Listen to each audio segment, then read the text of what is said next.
Peace, peace, peace, peace. Peace, love, and light to all the American Aborigines. This is your brother, Aboriginal Power. Hope everybody's having a blissful day. Hope everybody's having a blissful grand rising. And first things first, hit the like button, share this on all your social media outlets. Let's go. Nigga died at 265. Yeah. 65.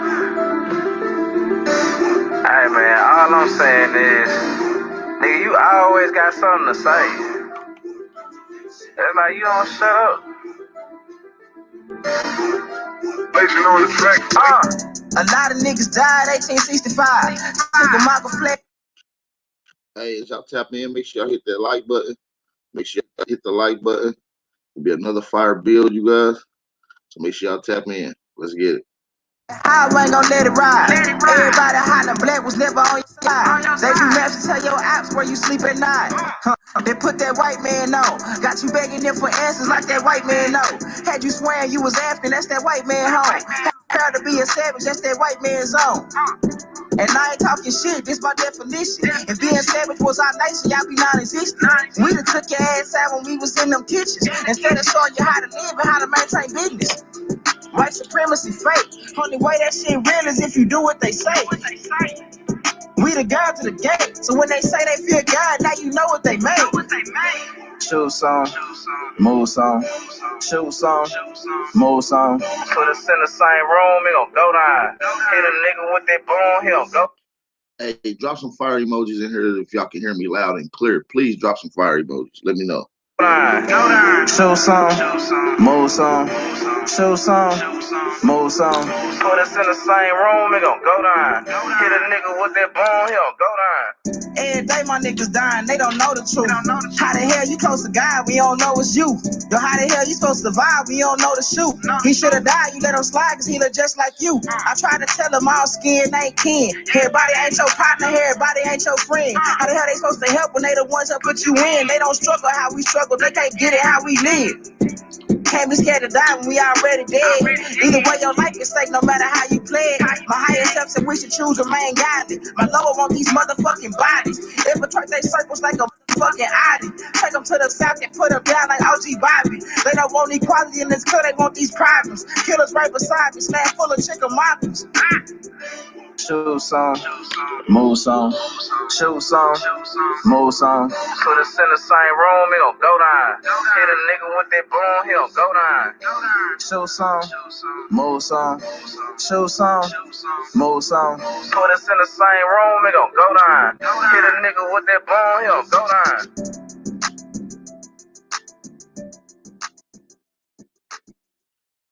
Shout out to everybody in the chat. I appreciate it if each and every one of you guys can make a post or share this on your social media outlets. I want to say peace and blessings, high vibes to everyone that's in the chat, man. It's your brother, Big Aboriginal Power. You already know how we cracking. Let's play this next song. We're going to get straight into the audio.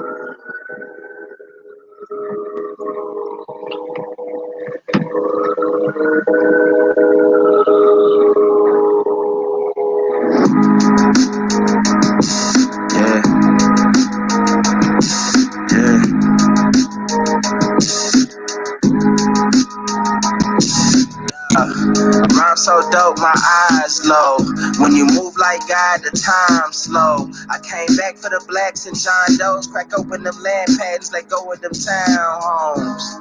What's a native to a native? Eat $5 dough if he not melanated. Pale faces got you waiting on a savior. Sending prayers up, he texting back on vacation. Yeah. God's children, give all your praise to Jesus, but how God feeling? He say put no one before him in divine image. It's you with God of Christians. I got a vision, but niggas ain't gotta listen, so they don't. We came from the soil, wasn't fucking with no boats. Bible took our spirit, English plotted on our homes. Tribal families turn on us, don't act like y'all don't know. But fuck them and they grudges. We was something turned to nothing. And now we nothing's turned to something. Reincarnation of angels, fresh up out the oven. It's the message to the black man. It's the message to the black man. It's the message to the black man. This the message to the black man. Shooters on my roof, lawyers in the coop. We can never die, bitch, we bulletproof. This the message to the black man. This the message to the black man. You wasn't slaves, you was prisoners of war. You stop wasting your time, these other bitches ain't important. You ain't meditating, you ain't mating with the sauce. Like what the fuck's a noodle if you ain't painted with the sauce? I find it hard to trust the pastor who rather side with the master who preaching we should submit while getting murdered and captured. About how we should wait on God is never our vernacular. They get paid and praised by the dollar long as they keeping us stagnant. And niggas think they woke, huh? Like you could change a whole world through a vote, huh? Like slave masters willing to let their slave go, huh? That slave master was probably your kinfolk, huh? History in reverse, a black king strategy. When blacks were your majesty, they always had your pyramids but point to where the castles be. Aristocracies with your last name patent accurately. Yeah, and I ain't even tell half the shit. Like, I ain't even tell a quarter of the shit. I'm just getting started. Y'all niggas rap about busting guns and all this weird shit. I'm trying to get my people back, nigga.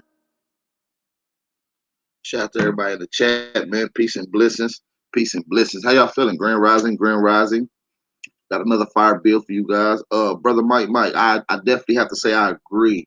And I've been pushing for that behind the scenes. That's a lot of the work that I'm doing behind the scenes is getting these brothers in the right contacts with the right people. And definitely they need and trying to get radio play. Not only that, they need to be signed. They need a deal. And I know 360 deal, a real open eye deal. They can really get this information out to the masses. And I'm trying to reach to a couple labels because whoever really gets on this first will be ahead of the game. They're gonna be ahead of the curve. This is the new wave of trap music, of hip hop music, of conscious music, of our music in general. So shout out to King guys there and to my brother Trey Ali. Shout out to them. Shout out to you guys as well. But yeah, we definitely need to get something in the works with them. I got a lot of shit behind the scenes that I'm working on with a lot of these guys. So shout out to everybody in the chat, man. How y'all feeling this morning? Got y'all a nice build this morning. Nice grand rising, wake and bake build. We'll get into some audio. Instas took my page again. Damn, Tayshawn, they took your page. I've been trying to chill, man. They be hating on the nigga though. You know what I mean? I appreciate all the support. I know y'all definitely here for support. When it's time to do something and raise something, I know my cousins and them gonna be here for shit show. We got 33 people in the chat. Excuse me. We got 33 other family in the chat. Shout out to everybody on this gas this morning. I usually do me a coffee, but I got some exclusive tea from Brazil. I can't even pronounce the name. It's actually some decent tea I made this morning with some pure honey, raw honey from the Smokies. It's actually hitting pretty good. But I'm not going to hold you guys too long. Peace and love to everybody. Let me shout out to my cousins in the chat before I get started. Before I even get started, let me shout out my cousin. Brian's Flat Power.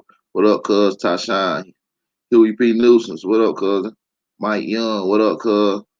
Mike. What up, cuz? Lady Lynn Goddess. What up, cuz? Who else we got up in here? Dwayne Hutchinson. What's up, cuz? Benjamin Hill. What up? What up? Salon, cuz. Omega Red. B Footprints. What up, cuz? Latifah Miller. Ratu Relevant. I hope I said it right. Shout out to you, cuz. My bad, cuz. If I fucked up your name, cuz. Chris Jackson and Rashawn. Shout out to my brothers that's just tuning in the chat. Elbow to God. Shout out to y'all, man. We locked in. Peace and love to everybody, man. We're going to get straight up into it. Make sure you hit that like button. Let's get the audio started. Let's go. Some of the things that are in the unknown, and you seem to investigate a lot of these different things that have been going on. Is it difficult to find some of the data as you pursue some of these different cultures, different civilizations that have these mysteries? Well, that's a good question. It's difficult a lot of times. There's plenty of mysteries, and artifacts abound, and the earth mysteries also abound, and a lot of it just depends on perception. and getting through one's conditioning to deeper levels of reality. And so it's not so much, a lot of times what I find that I've had to do is to kind of work through misinformation. I'll give you an example. Right. When in 1978, I spent over a year in Mexico and Central America, just going from site to site, archaeological site to pyramids to museums and so on. And when I was in the Yucatan at a museum in the Maya realm, I noticed there was a little object with it was a cart that had wheels that was pulled by a dog. The problem with it was, in my mind, that the Maya were not supposed to have any knowledge of the wheel. Uh-huh. The wheel didn't exist in the Americas. It was labeled a child's toy, and That's funny they say there was no wheel invented in the Americas, but you find the most sophisticated highways in America. actually it took me a couple of decades to realize that it had been misidentified, mislabeled by archaeologists, that this was a funerary object that is also is exactly the same as objects found in Samaria in burials. Well, that makes mystery, I think, even bigger. No, very much deeper, because it then you get a sense that there was a connectedness between cultures for reasons that are still very I consider very mysterious. Because the Maya, another thing that I discovered when I was down there that I didn't know reading the literature was that the Maya built roads through connecting their pyramid sites. And we're not talking about very simple, unsophisticated roads. These roads were through the jungle. The jungle was raised. It was leveled. They paved the roads with limestone cement. There were some areas 30 feet wide, which made no sense at all. Almost like they had earth moving equipment. Yeah, and very strict engineering. Some of them, in fact, an engineering friend of mine, a forensic engineer, he is almost obsessed with studying the Maya. Has studied these roads, and he said they're just as straight as can be. I mean, our engineers wouldn't bother. How do you explain that? And of course, we'll talk about the pyramids in Egypt later on, but how do you explain the accuracy from what's supposed to be a primitive group of people? Well, that's just it. You can't. Because the concepts collide, and that's what I was referring to earlier about our own conditioning. What our scholars and historians have given us to believe about these cultures, labeling the Maya Stone Age. Well, let me ask you this, Will. If mankind today, if all our great road builders and engineers and great people who know how to do infrastructure, right, put their heads together to do what the Mayans did, but they didn't have the equipment. Okay, let's assume they can't use their earth moving equipment, right, and their cranes and their cement trucks, and they don't have surveying. None of that. They just had rocks and string and whatever else they could come up with. Could they do the same kind of job? I don't think so. Then that means there's something weird going on here. Yeah, there is. There's a discontinuity here in the objects and the artifacts that we see, and then what we're supposed to believe, how they were created. But in fact, when you examine it, you find that our archaeologists and historians and anthropologists don't really attempt to explain these things. No, it's just like, okay, they're there, off to the next thing. Exactly. And I agree with you. I think it's a shame because some of the greatest mysteries of this planet are hidden in these past cultures and civilizations. Absolutely. They're embedded. Our history and our true human identity is embedded in these mysteries. And, until we penetrate them, we're going to keep having this feeling that things are missing. In this particular case, with this incredible road structure, what possibilities did you and your friend kick around?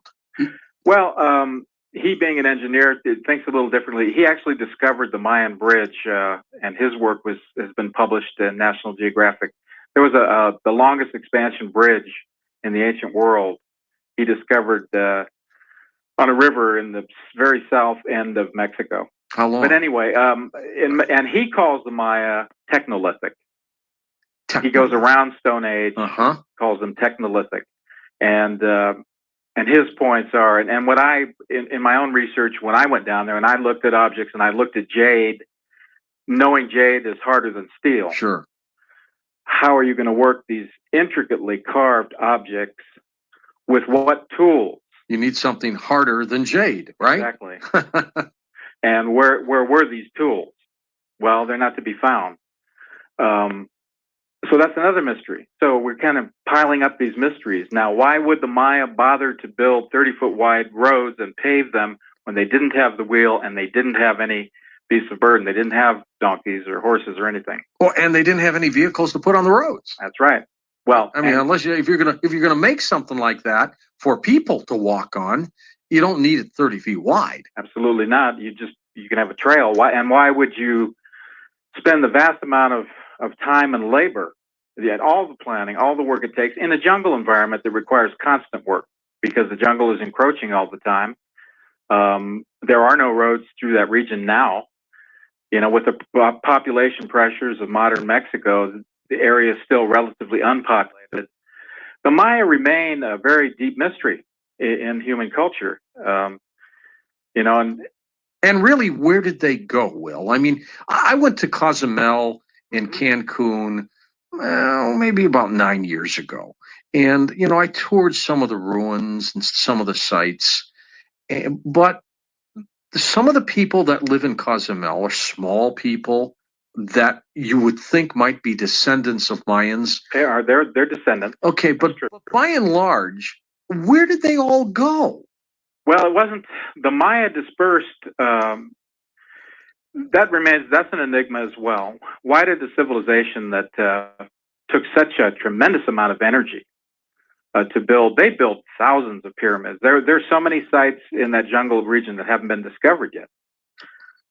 Because what? Just forestry has just grown over it? Yeah. Okay. Yeah, they've just been reclaimed by the jungle.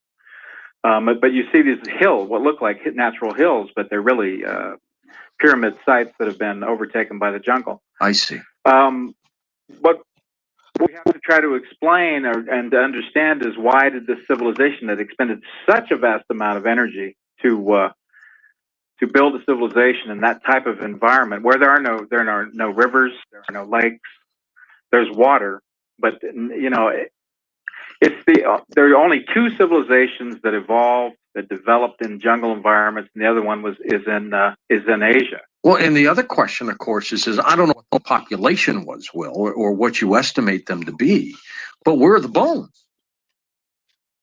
Right. Well, they would. Through a lot of literature, it states that Mayan and Olmec people migrated north as far as north as Kentucky and even settled in places such as Tennessee and the Carolinas. A lot of that would have been reclaimed, but that's another point as well. It makes very little sense, I guess, from our logical point, our scientific point of view. What happened to this civilization? Why did they disappear? Well, there's a lot of theories, but they're theories. Famine, weather change, environmental changes. They used up the fertile land, and so on and so on. Would one theory will be, as far-fetched as it may sound, that they simply got back into the craft that they came down in and went away? That's possible. It's possible, but I think, and that requires an understanding that there was some kind of a profound division in the civilization between a brain trust and ordinary people, because the ordinary people, like you were saying, the descendants of the population, the mass population, still exist. They're all over Guatemala. Yeah, they're there. They're the Maya people who are living in them.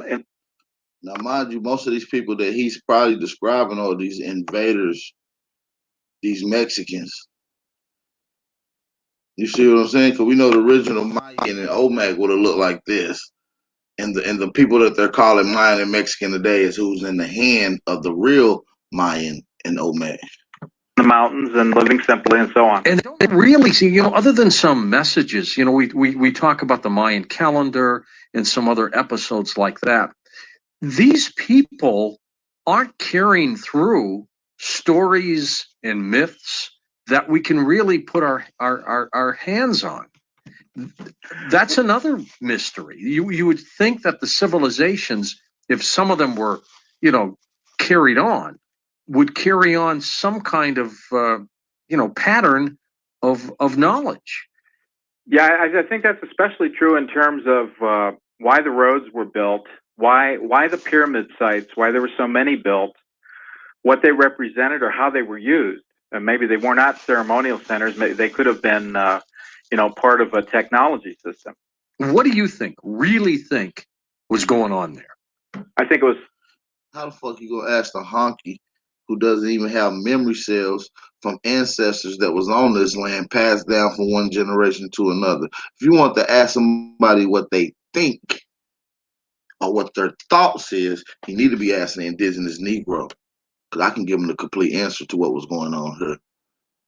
I think it was a vast technology, but it was a technology that we can't understand because we look at technology in a different way. The machinery, we're not part of the machinery, but in their system, the human psyche was part of a whole system. Does that make sense? Well, I guess what you're saying is that they probably had, you correct me if I'm wrong, a high technology, but it was a simple technology, and it didn't necessarily revolve around the kind of machinery we understand today. Right. Not at all. It was the human nerve. We know that our ancestors had a form of technology and science because we used it in metallurgy. There's a process in metallurgy called what? Electroplating. It's where you take one solid piece of metal, another piece of metal, use a chemical, and the electricity conductors welds it together naturally using electricity in the metals. That's called electroplating. That's something our ancestors invented.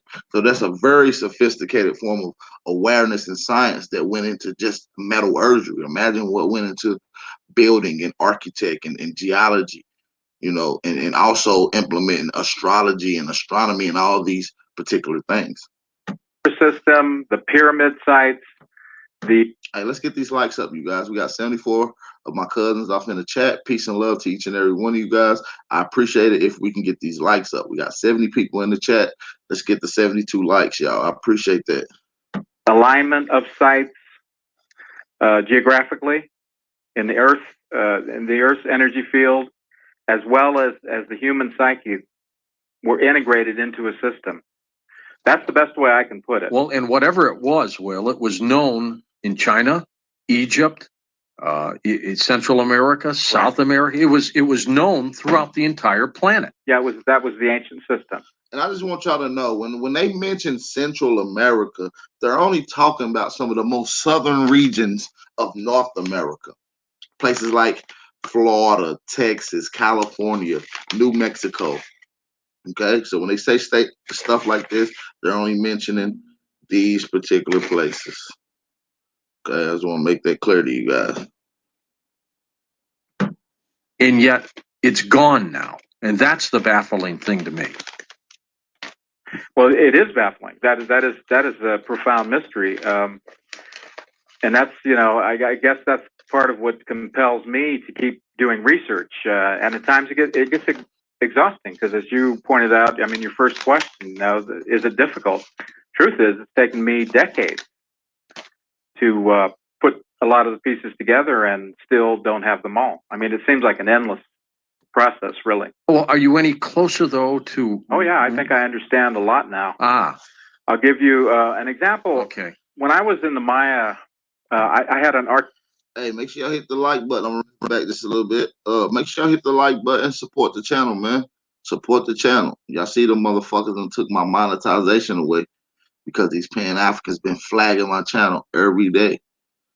Let's support the channel. Share this on all your social media outlets. Let's keep it going.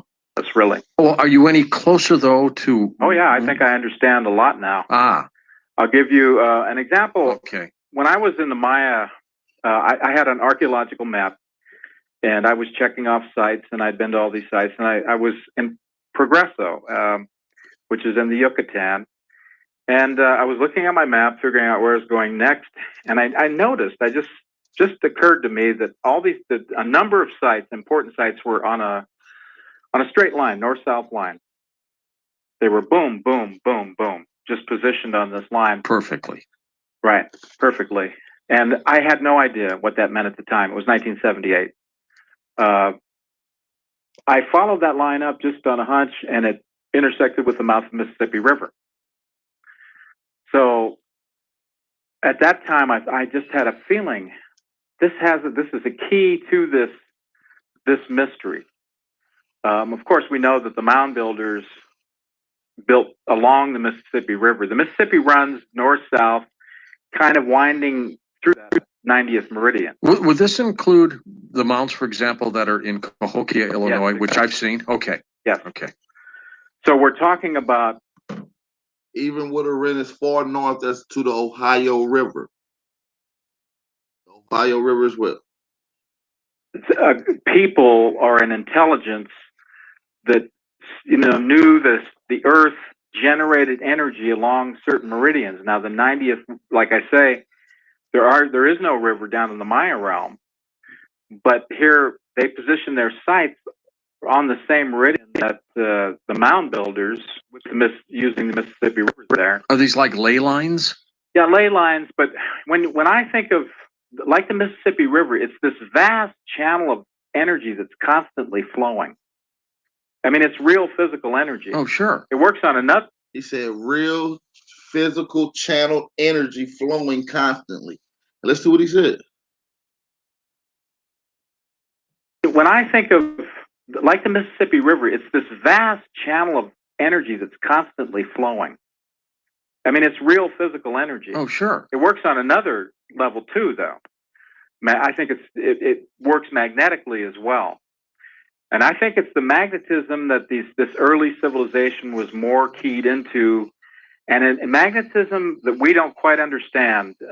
It's like Lead Skolnick at Coral Castle in Florida. Exactly. Same kind of thing. The Egyptians. Yep. Exactly. So now I realized that then I didn't understand, and I didn't understand the Earth's energy field. But now what I looked at was I went, okay, the Mississippi River, New Orleans is right there. It's right on the 90th meridian and the 30th meridian. Now, if you go 120 degrees around the planet, you come to the Great Pyramid, to Giza, to the Nile, and the Nile and the Mississippi are inverted.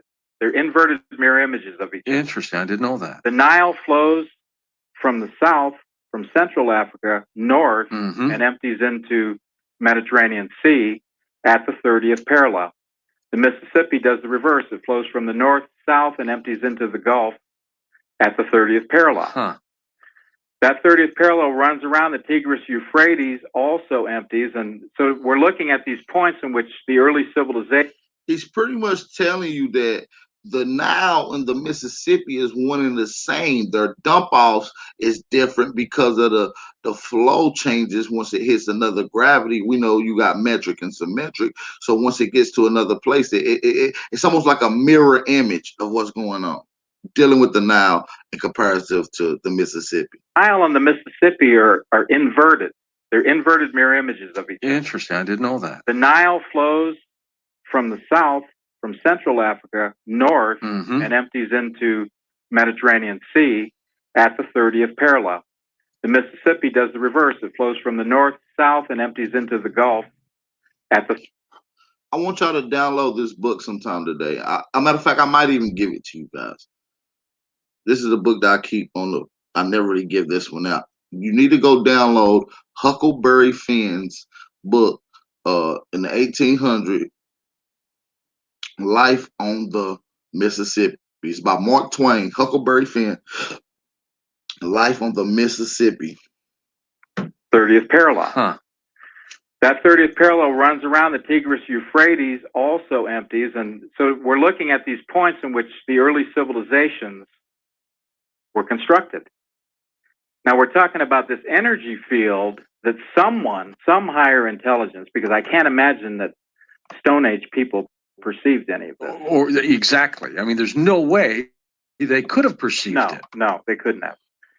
Or nor would they have any concept of harnessing and controlling these vast river systems. With all the science we have today, our scientists can't conceive of it. No, we can't. And it was a free energy system, like you were pointing out earlier. It didn't have all these moves. See, what we look for, and when I first went down, well, you look at the pyramids and you go, okay, it's a monument or something, but it wasn't. We think of it in a passive way. But the system, when it was functioning, wasn't passive at all.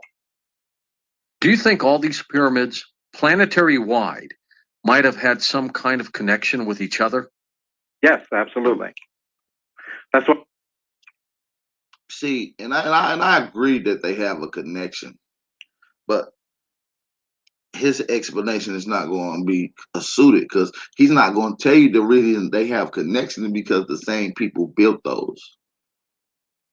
The few that you see on that continent, on the eastern side of the hemisphere, the few that you see over there was built by the people here who built majority, who built the oldest, who built the largest, who built the most complex, the most variations of pyramids. Every style that you can find is found in America, times 10. I was saying that they're connected to these river systems, and these, that 120 degree. This ties in with the hyperdimensional theory. Oh, Richard C. Hoagland's going to like this one. Yeah, because that's the 120 degree separation of the rivers and the emptying and the pyramids being positioned 120 degrees apart. And also at 19, going back to Mexico now, at 19.5 degrees, 19.5 is where Mexico City is positioned. It's where Teotihuacan and the Pyramid of the Sun. Isn't that something? It was positioned. It's where the string of volcanoes goes around and like in a belt across Mexico. This doesn't happen by chance. No, it didn't happen by chance. It's part of this energy field that we're in, and that this, now, to me, it's a higher civilization that introduced people to this. But then the question you raised, or the issue you raised, is what happened? Exactly. Why was there this break? And if you notice that they talking about a group of science who introduced another group of people to science, and then it all of a sudden disappears. But when it disappears at the same time, large megaformer or animals disappeared. It's the time that human activity disappeared, and they calling this time the Ice Age or the Great Cataclysm or the thawing of the last Ice Age. Yeah, something happened. Something extremely happened to where the science broke off. It was a distance between them using this, and obviously when they picked up on it and started implementing the science again, they didn't have all the full sciences based off of them not using it or based off of them leaving a spot and leaving some of the science behind. So that's why you only see small proportions of our science implemented in the continent of Africa today. And then we lost the connection there. It's almost as if maybe they never taught these people, Will, how to do it. Maybe they just let them use it. And so whenever these entities, creatures, whatever they may be, decided to leave the planet, they took the knowledge with them. Is that possible? That's quite possible. Will, I bet you wish you were alive during those days, thousands of years ago, huh? I certainly wish I could regress and time travel backwards and get a glimpse of what was going on to see, if my speculations are correct, and if the evidence I've compiled is pointing to the truth. Yes, I would like that opportunity. First of all, if you had just the one opportunity to go back into time in one region of this planet to witness these things you're investigating now, first of all, what area would you go back to? Boy, that's tough. I know it, yeah. But you only get one. Well, yeah, I guess it would have to be Egypt. Okay, so you go back to Egypt. Now I want this nigga want to go back to Egypt. Everybody and their mama want to go back to Egypt, but talking about America and all the great mysteries here, you got to be smoking dope. I want you to hypothesize something for us for a moment. You go back, and some people would say you go back 5,000 so years. I think you should go back maybe 10 or 15,000. What do you think? Yes. Okay, so you go back to that period. Tell me what you think you're going to see.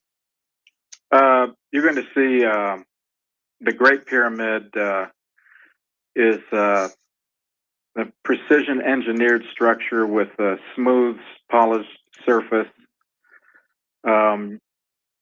He's just talking at this point. I'm telling y'all, there are no pyramids older than 10,000 years. They only estimate and speculate that the Sphinx is 10,000 years. Exactly how it was used, I'm not sure, but I am sure that it was part of a technology. I would say that it probably was used at least one capacity would be to discharge a bolt of energy. What would the people be doing? How do you think they constructed all these things? How do y'all think he did this shit? I want y'all to tell me. How y'all think this shit happened? Y'all think, man, listen, first of all, we did all this shit.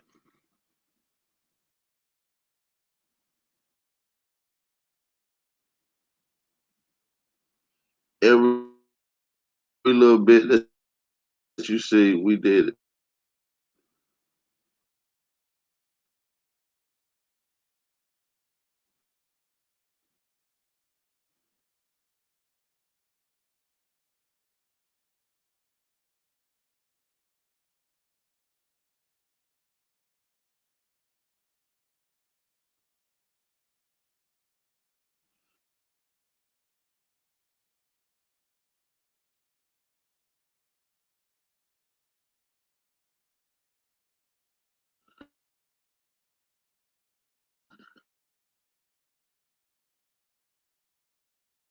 Let's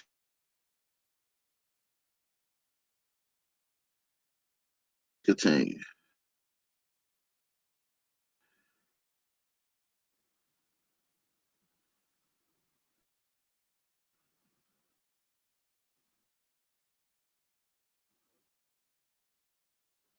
Right?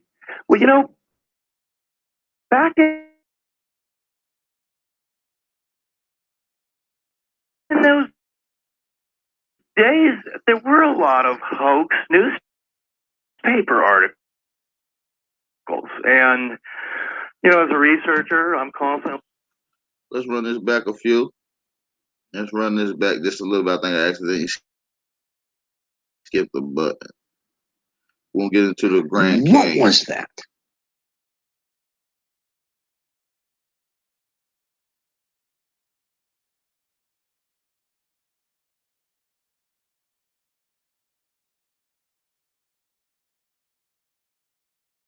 It will actually Talk about that.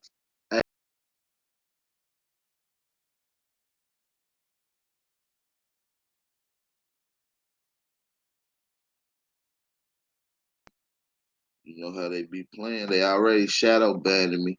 Make sure y'all hit that like button. Let me know if y'all can hear me loud and clear. If y'all can hear me loud and clear, hit that like button.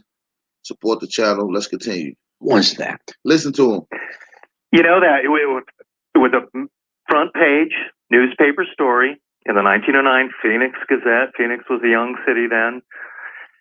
And what they reported was really astonishing. I mean, they reported that the Smithsonian Institution was doing excavations in the Grand Canyon. They said that it was being supervised by an archaeologist named Jordan.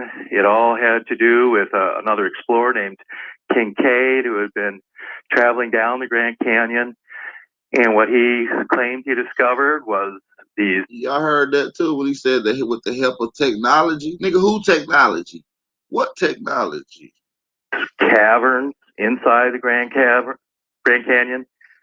Inside these caverns were, he thought, and then the Egyptian, the Smithsonian, then later confirmed, according to the newspaper report, that there were Egyptian artifacts, there were Hindu, Buddhist artifacts from India.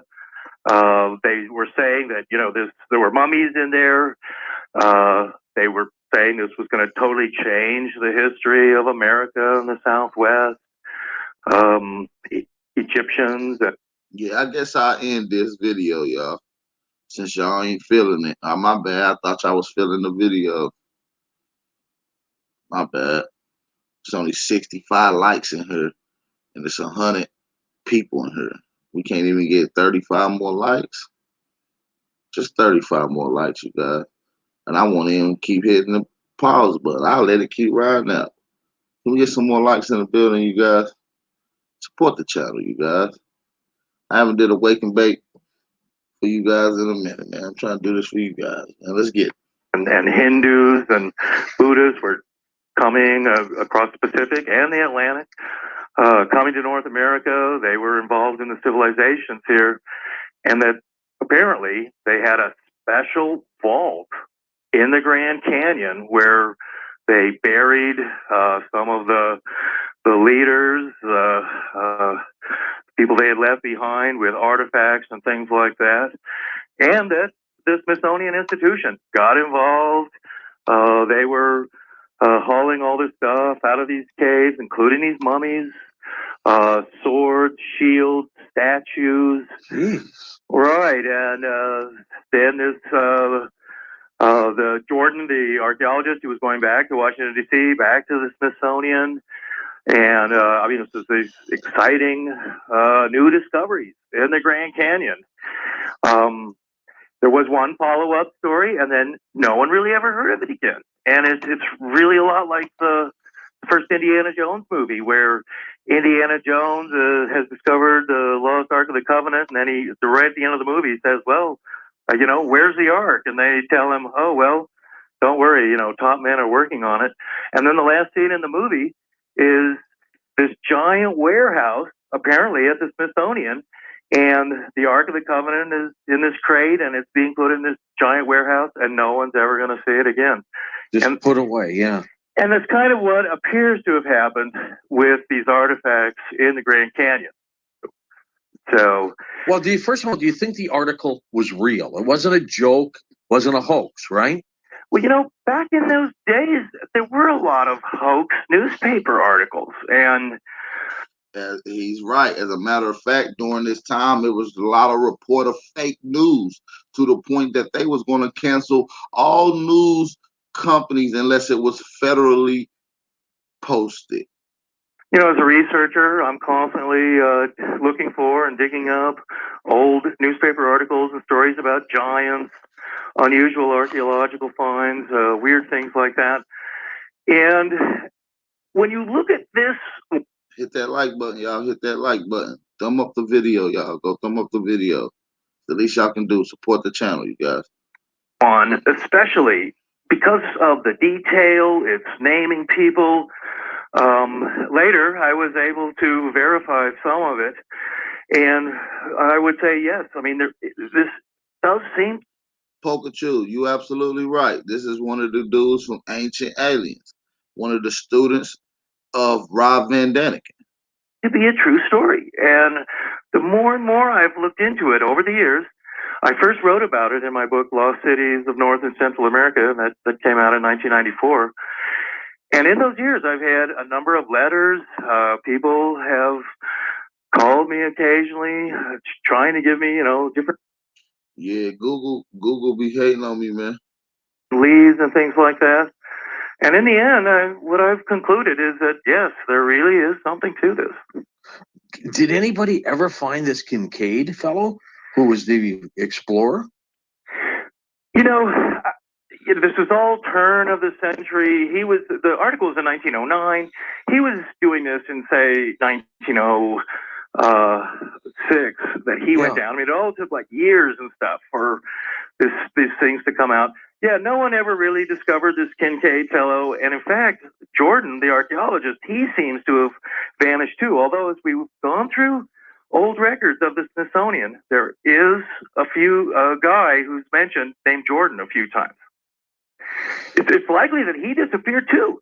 And it's weird.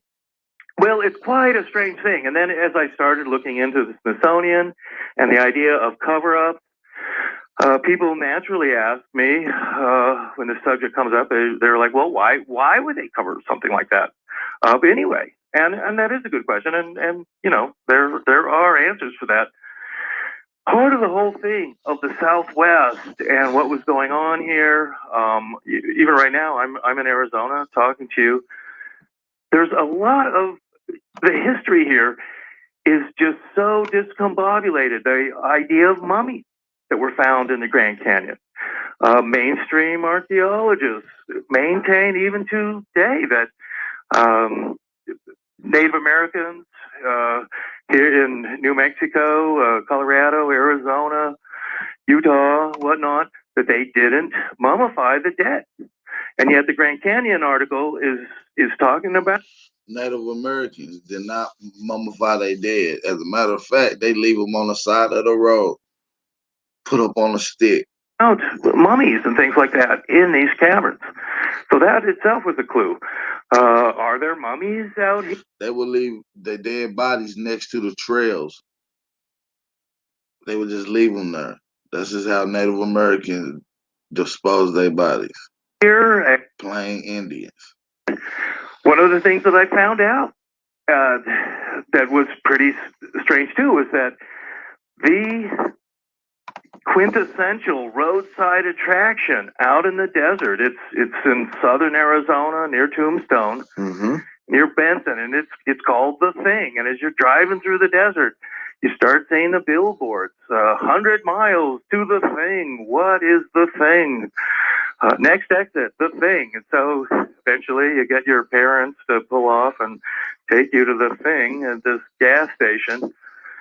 And I've been to The Thing a couple of times, and What is you The can Thing? still see it, actually. What is it? What is it? Yeah, when you go to, you pay $1, and you get to go in and see The Thing. And what The Thing is a mummy of a woman and child together, and they're mummified. And supposedly, this mother and child mummy that is they call The Thing is from the Grand Canyon, and I've trying to trace it. The Thing is very tricky. What little information I've gotten is that it was purchased privately, also around 1910 or so. It came out of Flagstaff, Arizona, which is near to the Grand Canyon.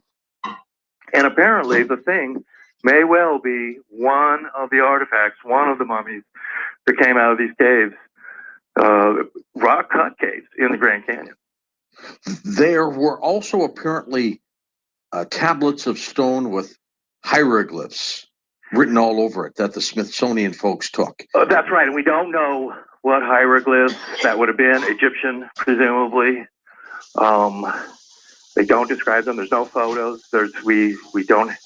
That's one of the things that I've really searched for. Old photos of these objects. I mean, I've found The Thing.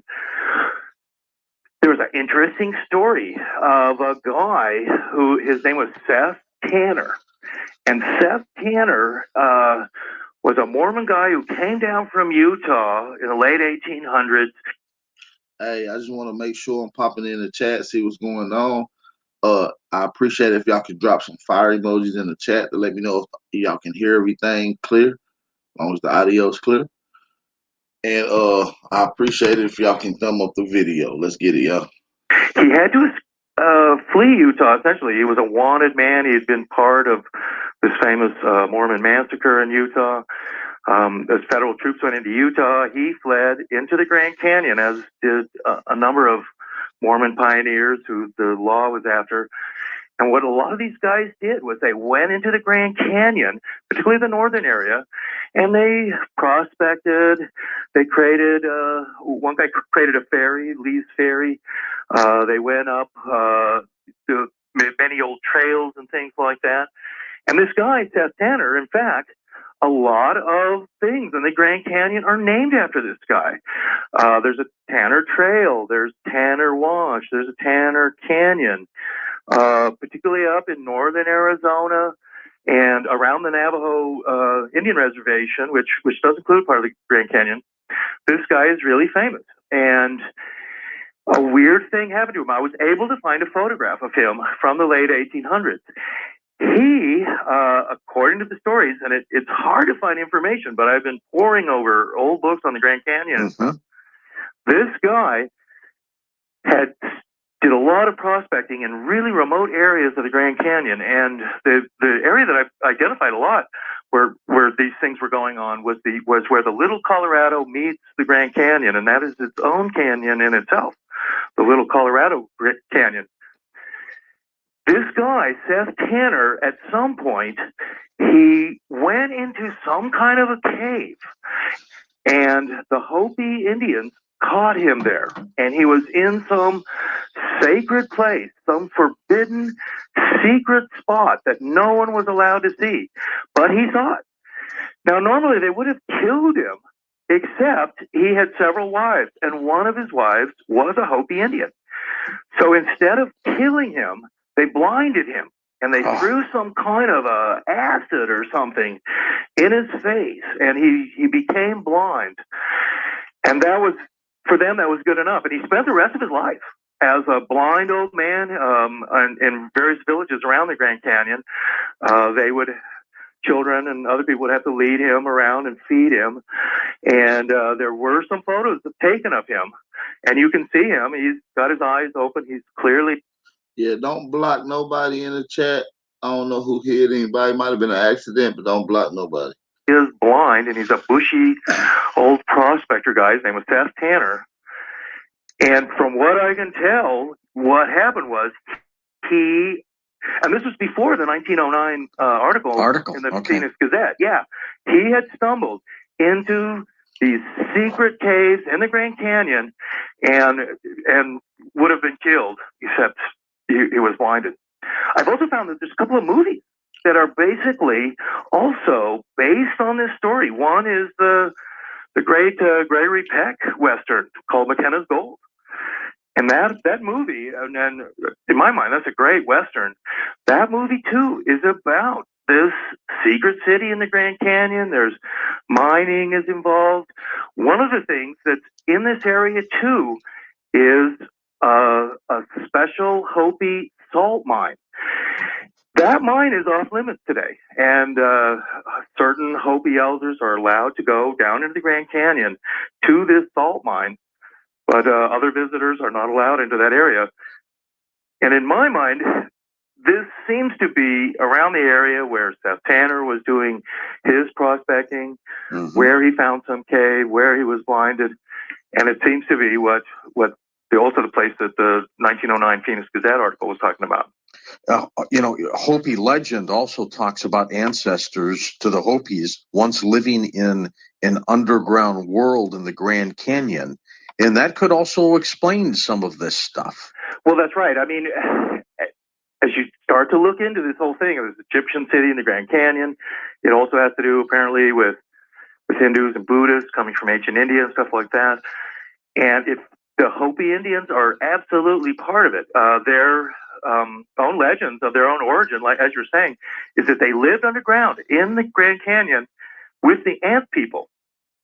And this is Native American folklore. This is not indigenous Aboriginal history. I'm telling y'all. That's why they don't know what the fuck they talking about. This is during... The Hopis also have the same kind of mythology as the Aztecs and the Mayans, and the Olmecs have this too, where the world... Notice that he said my Aztec, and then he threw in Mayan. No, they do not have the same spiritual connection and origin and history as the motherfucking Mayan. Maybe as the late dynasty of the Aztec, because these was pretty much plain Indians. These was plain Indians. This is Native American. Yeah, for y'all that didn't know, the late Aztec dynasty kingdoms are Native American and goddamn plain Indians.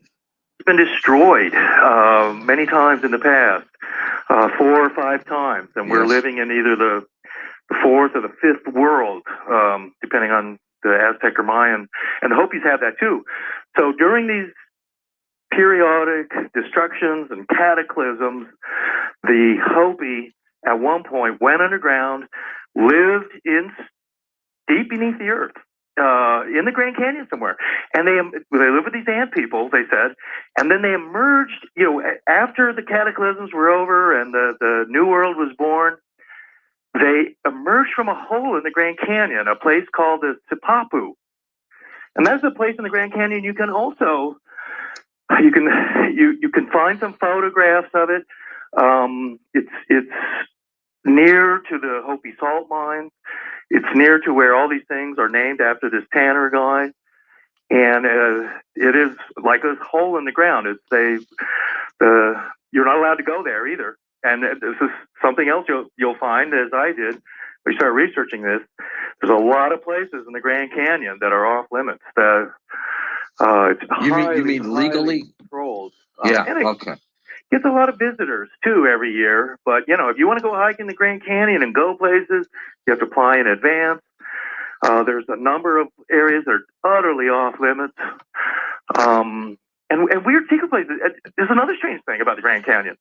If you look at a map of the Grand Canyon and all of the many different formations, they've given them names, but they've given them these Egyptian and Hindu and Buddhist names. Isn't Things that like incredible? Shiva Temple, Temple of Cheops, Osiris Temple, Buddha Temple, things like that. So I thought that was kind of strange right there too, that for some unknown reason, perhaps just coincidence, so much stuff in the Grand Canyon has all these Egyptian and Hindu Buddhist. Who gave them those names, David? Well, again, early prospectors and things like that. And, some of the formations in the Grand Canyon, like the Cheops Pyramid, they look like, pyramids from a distance. So they're given those names, but there's just such a plethora of these names all through the Grand Canyon and linked to that. A curious thing too, with so many of the Indian tribes around here, the Hopis, the Zunis, you have the different Pueblo Indians. The Zunis who live also near the Grand Canyon, but they live near Gallup, right along the Arizona-New Mexico border, although part of the Zuni reservation is in Arizona. But some years ago, University of Oregon anthropologist wrote a book about the Zunis, and in her study, she found that the Zunis were speaking ancient Japanese. How about that? And in fact, if you go to Zuni, I was just there recently, and she talks about this in her book. The Zuni names are very kind of standard kind of Japanese names, like the ones that we think of today, like Hayakawa and things like that, Kawasaki. These are normal Zuni names. Zunis have also been sent to Japan and are sort of easily able to learn Japanese kind of thing. So you have a whole idea that the area around the Grand Canyon, around the Four Corners area, Flagstaff, also around Phoenix, all that area was much more developed 1,000, 1,500 years ago. In fact, all around Phoenix, Phoenix is an aptly named city. There are ancient concrete canals that intersect all around Phoenix. And the modern city of Phoenix is still using these canals today. The Hohokam Indians who lived around Phoenix and Casa Grande, they irrigated the whole desert. They built 3-story concrete buildings like Casa Grande. Let's find out if the Egyptians did come here, David, when we come back. How did they migrate here? We'll be back. Next weekend, I'll be in Washington, D.C. at the X Conference. Isolated civilization, allegedly, who just stayed in their own country and, maybe made a few little exploratory adventures and things like that. That is basically your isolationist point of view. Most universities are teaching that, especially in the United States. That's the idea that civilizations are isolated from each other. They don't have much contact. Crossing oceans is very difficult. You can't just get in a boat, cross an ocean, and go somewhere. You have to walk places, allegedly. The flip side of that is diffusionism. It is. I'm more of a champion of that for sure. Mm-hmm. Thor Heyerdahl, the famous Norwegian archaeologist, who I met several times and was something of a hero of mine. He passed away a couple of years ago. Yeah. Kon-Tiki fame. Exactly, and he would build these balsa rafts, and he would build reed boats and things like that, and then he would sail them across the Atlantic or Pacific as far as he could, trying to prove that ancient people also got into boats. I mean, it's the whole idea that oceans are barriers. For Native Americans to get down to Central America or South America, they can't get in a boat and go there. They have to walk for thousands of miles through hostile tribes. It would take them generations, where in fact being in a boat would be much faster, safer, easier to go places. And I mean, and in fact, oceans are highways, not barriers. Getting into a boat and going someplace, that's an easy way to go places. Ancient Egypt was an unusual country, like ancient Israel. You had countries that had the ability to have a port on the Mediterranean, which the Egyptians did, and the ancient Hebrews, and you could have a port city on the Red Sea. And that would allow you to go out into the Indian Ocean. You could go down through East Africa. You could cross the Arabian Sea. You could go to Muscat. You could go to Persia, to India, to Sri Lanka, on to Australia, and of course to Pacific Islands and to South America. I mean, it's kind of interesting how archaeologists think, particularly the isolationists. One of the stories in the Bible is of King Solomon's mines and a trip to Ophir. And Ophir was a 3-year journey. It's talked about in the Old Testament in Kings. They would leave from Elat on the Red Sea, and they would go for one entire year out somewhere past India and Indonesia. There they would get exotic feathers. They would bring apes back, and they would bring back all this gold.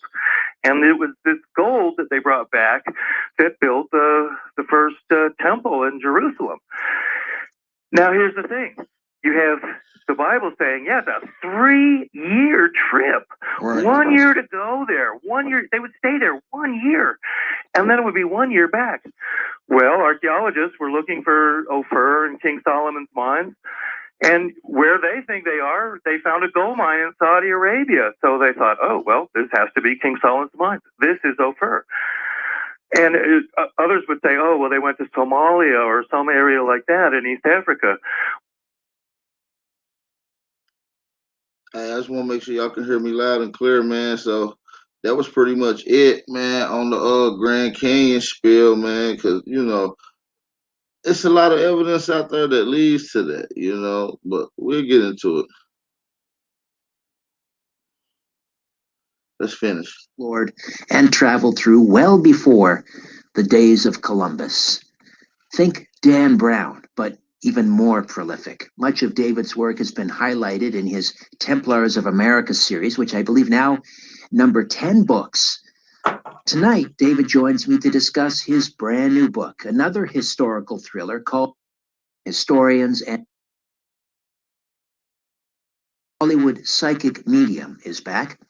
Since Sloan was last with me on Coast to Coast, she and her family have suffered an unimaginable tragedy. Sloan's son, Keith, was killed in a mysterious hit-and-run accident last summer. Sloan will be here to discuss what might have happened to her son and how his death didn't end their relationship, it simply changed it. She'll also discuss her work as one of Hollywood's most sought-after psychic mediums, and we'll carve out some time in the last hour to take your calls for personal readings or perhaps connect you with a loved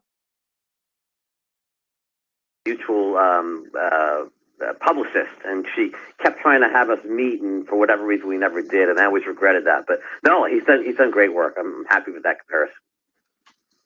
So the historical thriller genre, it's interesting because when you think of what you have been revealing in the Templars in America series and now in Romerica, it's pretty thrilling all on its own. The idea that the Templars came to America, obviously centuries before Columbus, perhaps they brought treasures from Solomon's Temple or the Second Temple, buried it somewhere, or that the Romans were up and down the Ohio River Valley 1,000 and more years before Columbus. That's pretty thrilling all on its own. So why the need to fictionalize it? I think that stems from the way I first came at this subject. I was a fiction writer before I was a historian. And, I had written 3 legal thrillers. I'm a lawyer by training. And so I was casting about looking for an idea for what I thought was going to be my 4th legal thriller. And I was living at the time in a town in north of Boston, Westford, Massachusetts. And we have a local legend. My daughter was in 4th grade at the time, and she came home from school with a story about the legend of the Westford Knight. The legend being that in the late 1300s, Scottish explorers, following in the path of the Norse, island hopped away across the North Atlantic and ended up in Nova Scotia, and then came down the coast to New England. And one of their members of the party died, a knight, and to memorialize his death, they carved an effigy of this fallen knight on the rock ledge. And that effigy is still visible today in Westford, and that's called the legend of the Westford Knight. And my daughter came home with that story. I'd never heard it before, and I was fascinated by it. And so I went to view the site, and I went to the library to do some reading and some research and talk to some local historians.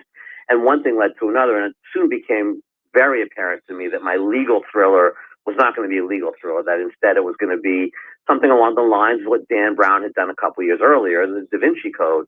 And then the deeper I dug into this legend, and I discovered that this group that came over here was connected to the outlawed Knight Templars, and that the family that came over built Rosslyn Chapel, made famous in the Da Vinci Code. And so not only was this amazing history on our side of the Atlantic, but it also tied into a lot of the things that was being discussed and debated in the Da Vinci Code. So the way I came at it was through sort of the fictional gateway. And because I bumped into so much of Dan Brown stuff, and he had just done historical fiction, historical thriller, that seemed to be the natural way for me to do it. I was once told as a young writer, that nigga wrote a fiction book. We We don't want to hear no fiction. So I think the human form of life has always been available on this planet, in this universe, and there's evidence for that. Although most scientists today, they don't believe that. They think human beings are appearing maybe less than 300,000 years ago on this planet. And Michael, when you talk about forbidden archaeology, what are you looking for that gives you the rationale to, tell us what you just did? I'm looking for human bones, human artifacts, human footprints that are older than what the current theories allow. So fortunately, although these things are not mentioned in the current textbooks, you don't see them there. But if you, as I did, go back to the original scientific reports of the past 2 centuries, going all the way up to the present, you can find hundreds of cases of human bones, human artifacts, human footprints, millions of years old, hundreds of thousands of years. You hear that shit that he said? You can find artifacts hundreds of thousands, even millions of years old. Let's continue.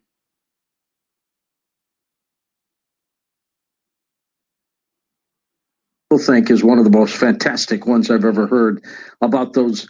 Let me run it back. Human footprints, millions of years old, hundreds of thousands of years old, far older than the current theories allow. Michael, would you relate that story that you told us years ago that I still think is one of the most fantastic? Shout out to the sister T. Christopher for the Cash App donation. Sent a bunch of purple hearts and the black and the arrows. Sent the arrows as well. Shout out to the sister T. Christopher. Shout out to you. Appreciate the donation. Hey, let's continue this thing out, y'all. Y'all don't let the sister be the only one to support the channel. Let's get back into it. Ones I've ever heard about those spheres, those metal spheres that were found deep underground. Yeah, that's one of the more extreme anomalies. These objects were found in a mine in South Africa near a place called Ottosdal in the Transvaal region. They're about 1 or 2 inches in diameter, and the interesting feature about them is the parallel grooves that go around the center of each object. They we once gave these some samples. Can y'all hear me loud and clear, man? Make sure y'all can hear me. This is gonna be a fire build. You're gonna get into some out of place archaeology, or what scientists call out of place archaeology, or unreported archaeology. Was found in a layer of sediment 800,000 years old, which is over 2 times older than archaeologists now think that human beings existed. So that's a very interesting case that comes from the latest archaeological reports. Now, when they come out with these kind of reports, Michael, do they interpret them? I know you do, but do the finders ever do that? They interpret them also, but they interpret them in a different way. They say, well, Homo erectus, the ape man, they think existed 800,000 years ago, must have been more advanced than we thought. I mean, previously, they attributed these things only to humans like us. So they say, well, humans like us did not exist 800,000 years ago. So who made them? Well, it must have been Homo erectus because, that ape man, that existed at that time.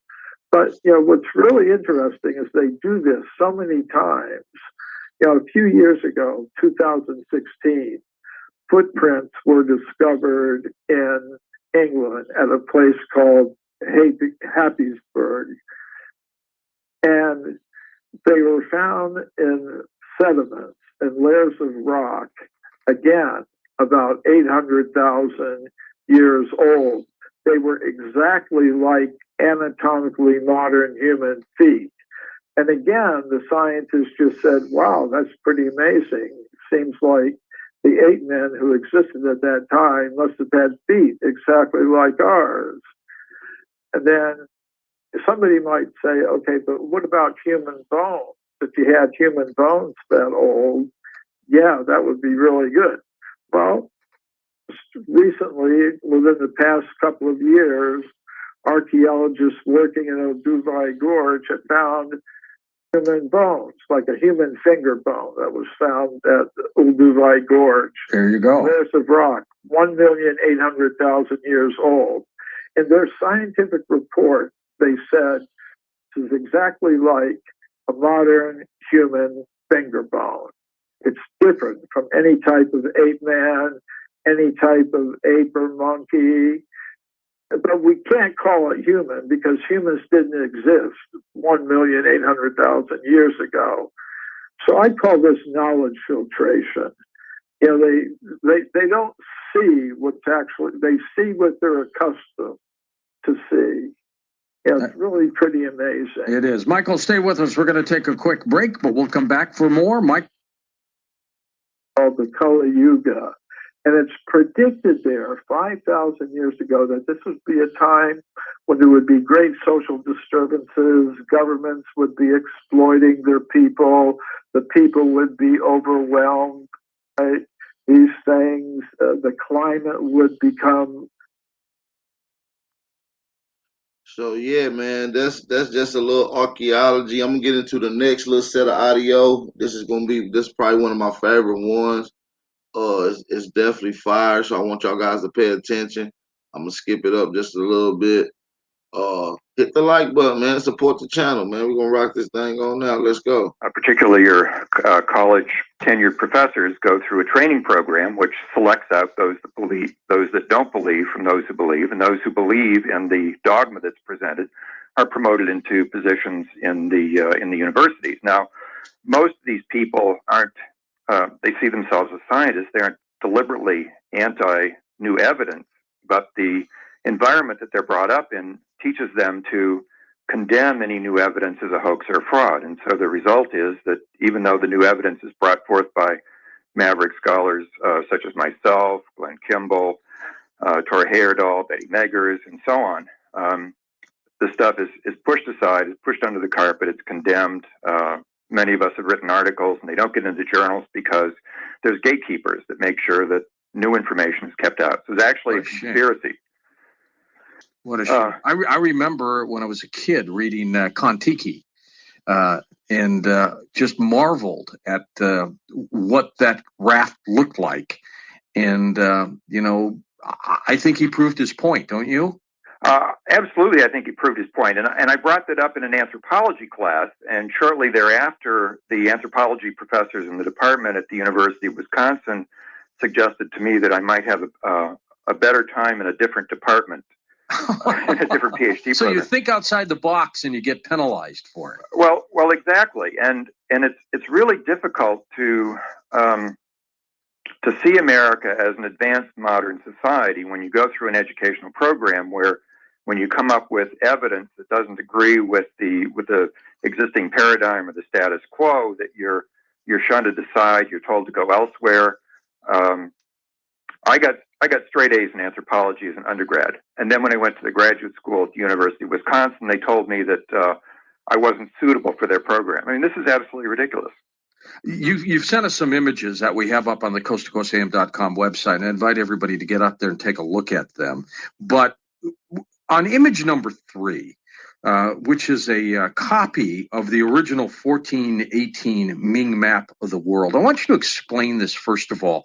And then I want to ask you, Gunnar, how in the heck, even assuming this was done way pre Christopher Columbus, how did they get so accurate? You see, I always think that they got help from above. When you look down on a planet like this, I just can't figure out how 600 years ago they were able to figure this out. But tell me about this map. Well, the map in question was purchased by a Beijing attorney, one of the leading attorneys in China. His name is Liu Gang, and he purchased this about 5 years ago from a Shanghai antique dealer. And he didn't think an awful lot of it, other than he suspected it was a very old map. But after he read Gavin Menzies' book, a British author that wrote a book called 1421, The Year China Discovered America, or The Year China Discovered the World, he realized that there were some similarities between what the British author was writing about and what he saw on this map. And so he decided to contact Menzies and find out if he couldn't get a more definitive determination about whether this map was authentic and what it all meant. And he tried getting some information from local Chinese historians, and basically most of them have subscribed to the same kind of Western dogma that has infested American academia, and essentially says that nothing significant happened before Columbus. So he's wondering, how could he possibly have a map that looks so old, that has it's got the old world on it, it's got Africa in very fine detail, it's got Asia, It's got North Pole, South Pole, right? North Pole, South Pole, yes. It's got essentially two hemispheres. One hemisphere is the Western Hemisphere, the other hemisphere is the Eastern Hemisphere. But in the Western Hemisphere, he's got both North and South America. Now, there's a lot of mistakes in how these continents are delineated, but you can tell just by looking at the map that accurately it's got North and South America. And so he called up Menzies, and Menzies knew by this point in time, this was about little less than 2 years ago, Menzies was quite familiar with my research. I'm about the only I'd get at you, Brother Jonathan Carter. I will be checking out my emails today. Today is Thursday. I will be checking them.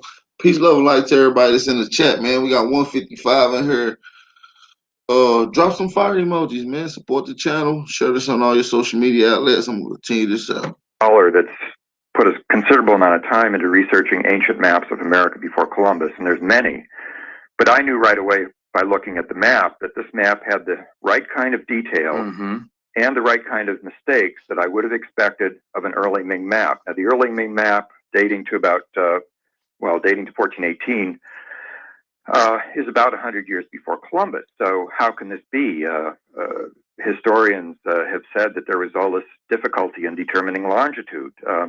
And European maps don't begin to approach the accuracy of this Ming map for another century. So how could it be that Ming explorers are about 2 centuries ahead of the Europeans? Well, if we go back and study ancient Chinese maps, going back to the Song Dynasty in about the 10th and 11th centuries, we find that already by this point in time, the Chinese had achieved a level of map making that produced maps.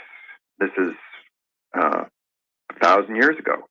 They produced maps that were almost as accurate as anything the Europeans could make under Captain Cook in the 18th century and then in the 19th century. I mean, these maps are extremely accurate. How, with 1400 technology, how do they make maps like this without seeing a perspective of the planet from way above, from space? How did they do this? Well, we might be astonished given the history that we have. One of the things that we learned in our history class was supposedly the telescope wasn't invented until Galileo. And once you've got a telescope, you can do much more accurate use of celestial navigation using the stars to determine fixed points on Earth. And it turns out that the Chinese probably had the telescope by the 3rd millennium BC, or 5,000 years ago. I found evidence in European artworks of a 1492 illustration done in Germany, for example, showing a telescope. Another example by an artist named Matthew Paris, who shows use of the telescope in the 13th century. Matthew Paris was a British illustrator, and he suggested that this particular type of telescope was used by Euclid and the Greeks back in several centuries BC. So one of the difficulties that we have in imagining and visualizing how it was possible for the Chinese to do this mapping is the tremendous ignorance of our own history. Well, I've got to tell you, it's astounding. We know that the Chinese came over here first. Asian invasion, about 1000 BC. The Yuan Chinese under Kublai Khan, and also the Ming Chinese. 1000 AD, excuse me.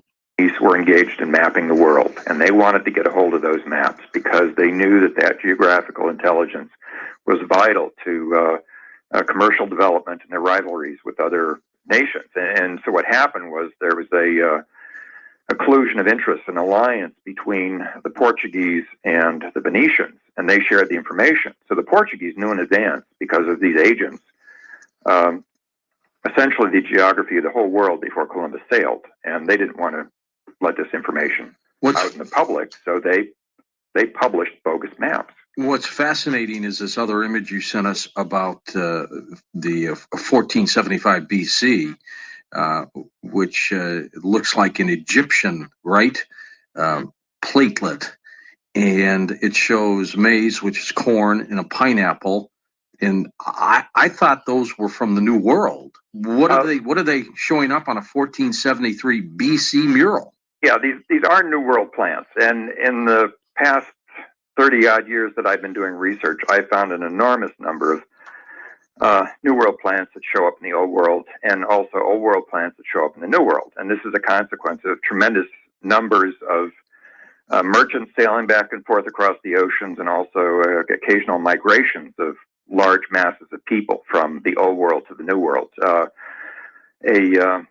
Oregon University geographer named Carl Johannesson has recently published a book detailing a lot of the ancient plant dispersals before Columbus. But you're right, the mural from the temple of Queen Hatshepsut from Dar el Bahri along the Nile River, dating to about 1475 BC, does show maize and pineapples, both New World plants. And back in the 1890s, there was a lot of French archaeology going on in Egypt, Right. and one of the things that was found in an Egyptian sarcophagus by Egyptian or Muslim field workers were kernels of corn or maize. And these kernels were brought to the chief archaeologist, who showed them to a French plant botanist named de Candolle.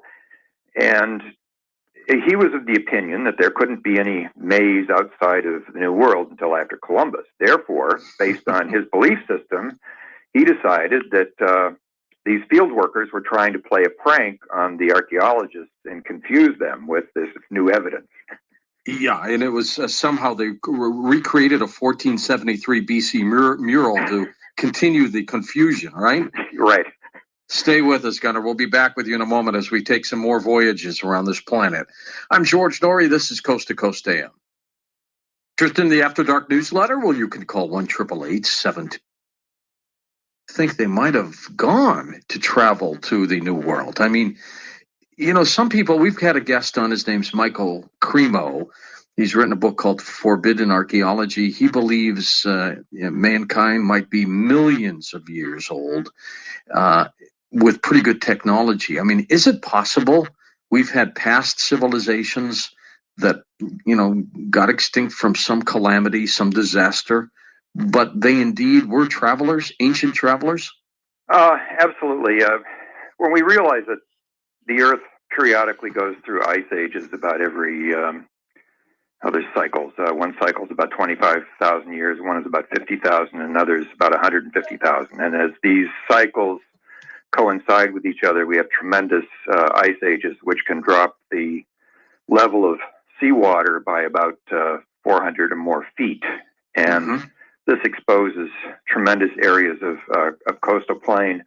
Probably during that period of time, those coastal plains would have been the most habitable places on Earth, and that's where we would expect to find civilizations. And the legends of Atlantis in the Atlantic region, the legend of the Isle of Mu or the continent of Mu in the Pacific region probably stem from advanced civilizations that occupied areas that are now under hundreds of feet of water. The biblical story of the deluge and the Epic of Gilgamesh, which has a similar story, which probably served as a prototype for the biblical story of a deluge, and Chinese legends of a deluge, and Native American legends of a deluge refer to the periods of time where there were tremendous rises in sea level, and the ancient civilizations got covered up.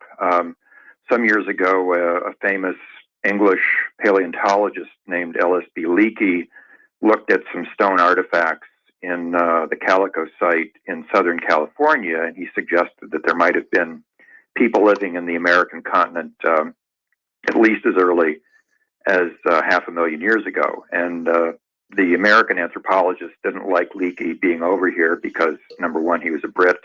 Number two, his theory clashed with their idea that the first people to reach America came across a land bridge from Asia only about 12 to 20,000 years ago. So they thought that Leakey was way out of line, and they suggested that he stay in his own country. But so generally speaking, whenever there's an ice age, the sea level drops considerably. There's tremendous areas of shelf that bring the continents much closer together and provide environments for maritime peoples to sail across the ocean. So North America has been exposed to tremendous migrations for thousands of years, and these people, mostly these maritime immigrants, eventually became the descendants of the Native Americans. What are the possibilities that some of the inhabitants of the New World? They always tell it to you in reverse, y'all.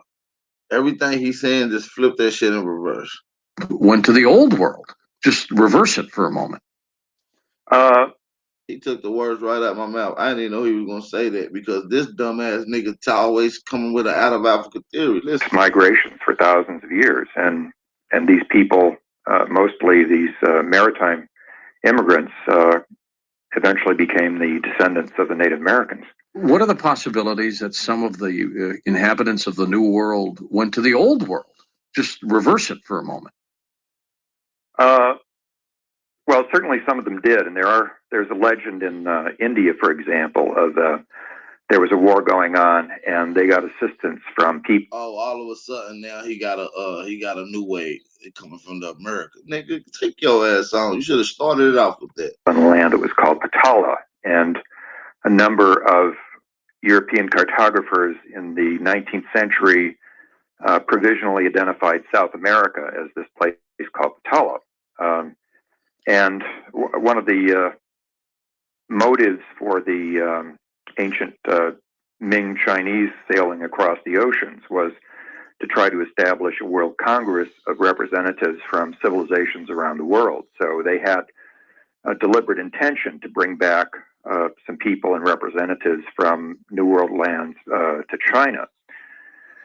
We also have legends in a number of Native American societies. The Peruvians, for example, believe that one of their Inca leaders had traveled on a long journey across the Pacific Ocean, had acquired some trade items, and then had come back with these items to Peru. Always talking about trade items. Africa didn't have shit for us to trade. And if you're going to get into the story of the Inca and the lost city of the Maya, you're going to have to get into the Queen of Mu who went over there to that Pacific side to build the fucking Sphinx. What are you talking about? You know, there's always the belief, too, and Glenn Kimball believes it, that perhaps the Knights Templar may have taken King Solomon's treasure and brought it to the Americas. That certainly is a possibility, and I would say certainly the Templars that were persecuted in France, or those that escaped persecution, would have already been familiar with the potential sanctuary in the New World. And one possible relic from this possible migration of Templar refugees across the ocean is the stone lighthouse in Rhode Island, Providence, Rhode Island, I believe it is. Was there anything of these ancient maps that you saw that surprised you, that shocked you, astounded you? Well, the first thing that astounded me was all the historians saying that such maps couldn't possibly exist, and here they were. Well, yeah, here they were. Now, I had looked at some ancient Greek and Roman maps that had a place called the Antipodes. And the Antipodes is a large hemispherical island or continent that was said to be west of Africa and below the equator. And this suggested to me a possible early representation for South America. Now, the abstract symbolic nature of this continent didn't look exactly like South America, so it was feasible that when historians said that, well, this was just an imaginary, legendary type of concept and had nothing to do with reality. I mean, that did seem conceivable at one point. But as time went on, I ran into an Argentine historian named Dick Barragrasso, and he said to me that the Romans absolutely had mapped South America.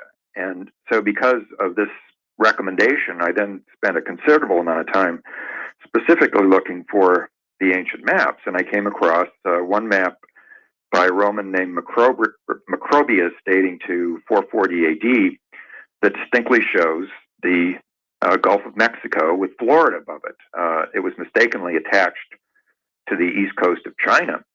That was a mistake, but it shows with clear accuracy Florida and the Gulf of Mexico. And about at the same time, we have a number of Roman philosophers and geographers saying that there's a huge gulf of the ocean west of Europe, and they were calling it the Caspian Gulf. Now, this was a different Caspian than the landlocked sea of the Middle East. And they also mentioned that there was a region of this sea that was known for hurricanes.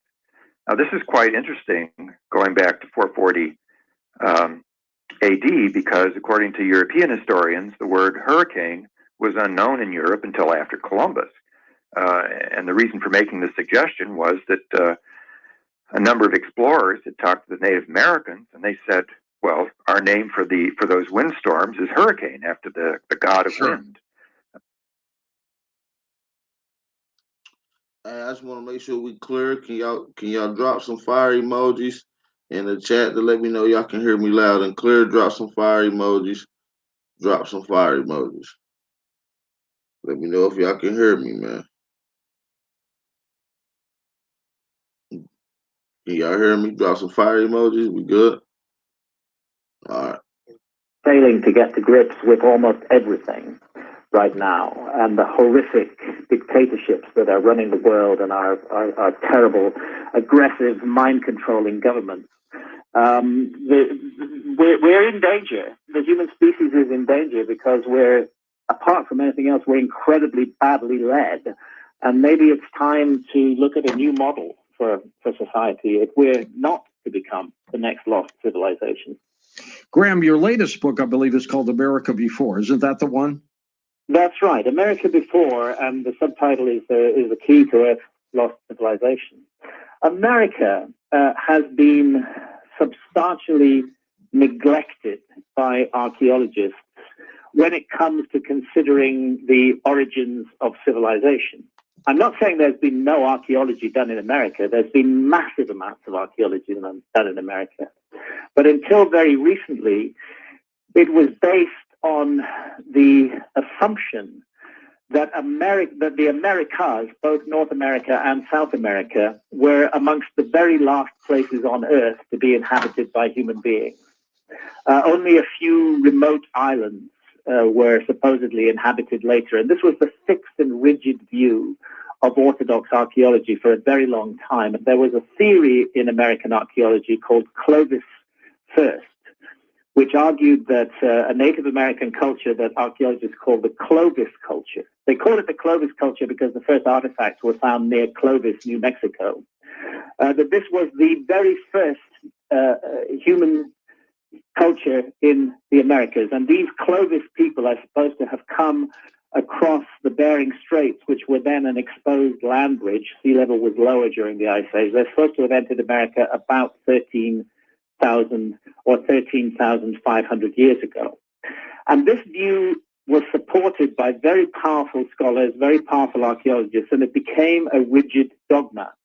And the result was that whenever an archaeologist stumbled across evidence that suggested that human beings had been in America for much longer than 13,500 years ago, instead of being welcomed, that archaeologist would be destroyed by his colleagues. There were numerous promising archaeological careers that were ruined because the individual stuck his or her neck out and said, I think the Americas were peopled much earlier than the Clovis culture. It was that controversial. Oh, it was that controversial. To be against Clovis at one time in American archaeology was the kiss of death. Your career was over. And this is just the opposite of what good science should be. Good science should be open-minded to new evidence. And the new evidence kept on coming in that the Americas had been peopled long before Clovis. And the problem was that archaeologists got stuck with the dogma and they would never consider the role of the Americas in the origins of civilization. But the picture is changing. It's always the case when you have a rigid dogma. It's difficult to overthrow it. But as the new evidence keeps on piling up, the dogma becomes more and more ridiculous. And as we were seeing evidence for humans in North America 20, 25,000 years ago, 40, 50,000 years ago, and most recently evidence from near San Diego in California, evidence of humans in North America 130,000 years ago. That's 10 times as long as humans are supposed to have been in America according to the Clovis First dogma. And 130,000 years ago is before there were anatomically modern humans in Europe. The old world has always been regarded as the home of human civilization because it was. But the picture is changing. It's always the case when you have a rigid dogma. It's difficult to overthrow it. But as the new evidence keeps on piling up, the dogma becomes more and more ridiculous.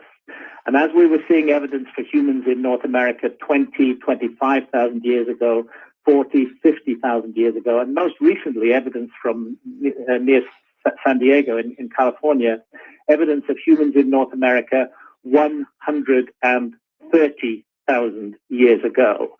That's 10 times as long as humans are supposed to have been in America according to the Clovis First dogma. And 130,000 years ago is before there were anatomically modern humans in Europe. The old world has always been regarded as the home of human civilization because it was felt that it was to the old world that human beings first came and first appeared. But now we have evidence that humans were in America for 130,000 years. Wow. That leaves a tremendous scope for the development of civilization in America. And then a cataclysm unfolded between 12,800 and 11,600 years ago. It wasn't a single event. It was a series of catastrophic events which changed the world completely. Famously wiped out the megafauna, the saber-toothed tigers, the woolly rhinos, the mammoths, the mastodons. They all went extinct at this time. It's an episode that geologists call the Younger Dryas. And I think that an advanced civilization was lost to history in that period between 12,800 and 11,600 years ago. And what I suggest in America before, based on the latest evidence, is that the homeland of that civilization was in the Americas. And when you say advanced, Graham, how advanced do you think they were? I don't think they were taking rocket ships to the moon. I don't think that they were as technologically advanced as we imagine ourselves to be, but they were far ahead of us in a number of ways, and they were far, far, far ahead of how human beings are supposed to have been during the Ice Age. See, the view is that during the Ice Age, our ancestors were simply hunter-gatherers. They followed the herds that they preyed upon, and they lived upon hunting and gathering animals and fruits and nuts in the forest. Very simple, very basic lifestyle. The evidence that I've brought forward over the last quarter of a century, and not only me, there are a number of us working in this field who've been digging away at the mystery of the human past, is that we're dealing with a civilization during the Ice Age that was at least as advanced as our civilization was in the late 18th century. And the reason that I say that, there are many reasons, but one of the most compelling is the survival of ancient maps. Maps that were copied from much older source maps, which in turn were copied from older source maps. The thing about these maps is that they show the world as it looked during the last Ice Age. It's only recently that our science has understood how the world looked during the last Ice Age. It was a very different place. Sea level was 400 feet lower than it is today. 400 feet lower. 10 million square miles of land, that's roughly Europe and China added together, were above water during the Ice Age that are underwater today. There was no Persian Gulf. There was no Red Sea. Australia was joined to New Guinea. There were huge extensions of the Indian landmass. The Bering Strait between North America and Siberia were dry land at that time. Hold on for a second, Graham. We're at the break already, but we'll come back and talk more about your incredible work. Hey, this is a fire bill. Drop some fire emoji. Y'all want me to keep this thing going.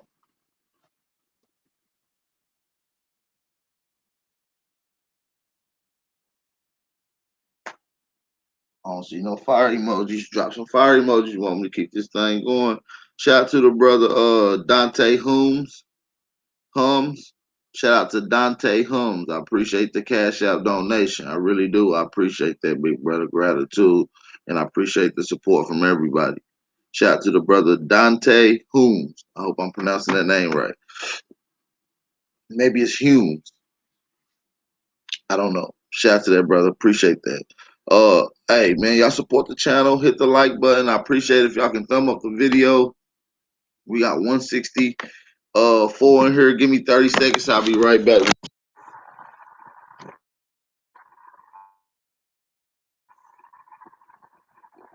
Graham,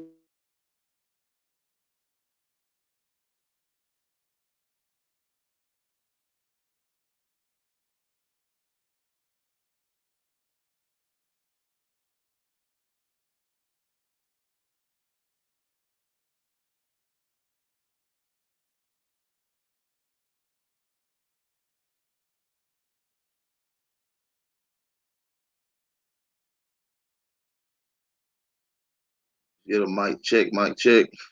Shout out to the brother Chris as well. Shout out to the brother Chris for the Cash App donation. He said, "For keep teaching. Soon all will be ready to learn." Absolutely. And this is the time of enlightenment, the time of knowledge, the time of light spectrum. This is how information is carried through light. We are light beings. So yeah, it is, and the time is coming for all to learn, man. I appreciate your donation, man. I definitely appreciate your Cash App donation. Let's continue this build. Make sure y'all thumb up the video, please. Thumb up the video. Let's go. Graham, why is it so controversial for archaeologists and others who purport that Columbus did not find the Americas in 1492 as the first person, but that the civilizations were there way before that? Why is that so controversial?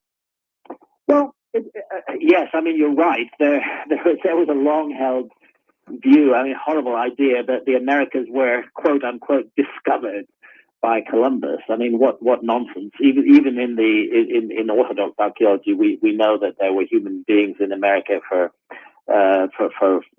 more than 10,000 years before Columbus. What's controversial is the notion that there were human beings in America not 10 or 12 or 13,000 years before Columbus, but 130,000 years before Columbus. This changes the whole story of world history. It changes the whole way we look at the origins and the development of civilization.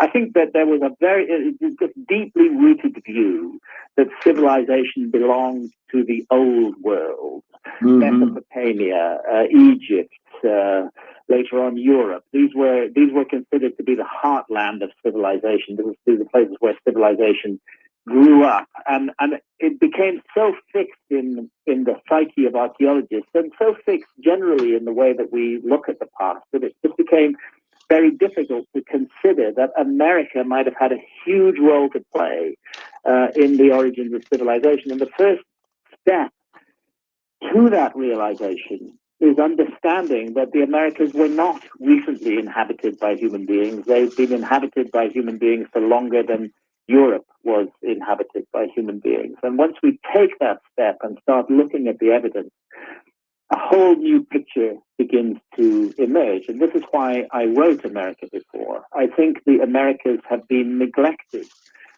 in studies of world history. They've just been set aside. And it's like a huge piece of the jigsaw puzzle is missing from our picture. And I've tried to restore that piece of the jigsaw puzzle. And of course, when we talk about a lost civilization, we also have to be talking about how and when it became lost. And right back to my first book on the subject of a lost civilization, which was Fingerprints of the Gods, published in 1995, I was drawing attention to the period of around 12,500 years ago, approximately, 10,500 BC. As the time when something really awful, devastating, and cataclysmic happened in the world and wiped the whole civilization from our memory banks. When I wrote Fingerprints of the Gods, I was absolutely certain that there had been a global cataclysm at around that period, and I explored a number of possibilities that might account for that cataclysm. But what I wasn't to know, and that at that time that view was extremely controversial and it was not supported by any mainstream scientists. What I wasn't to know was that many years later, in 2007, and subsequently in hundreds of academic papers, would come an investigation by leading mainstream scientists revealing that indeed a massive global cataclysm did occur in exactly the window that I had indicated way back in 1995 in Fingerprints of the Gods. And that window is the geological episode called the Younger Dryas. It starts 12,800 years ago. You know, at that time, the world was gradually emerging from the Ice Age. It was warming up. Things were looking good. And then something really terrible happened. And set everybody back, didn't it?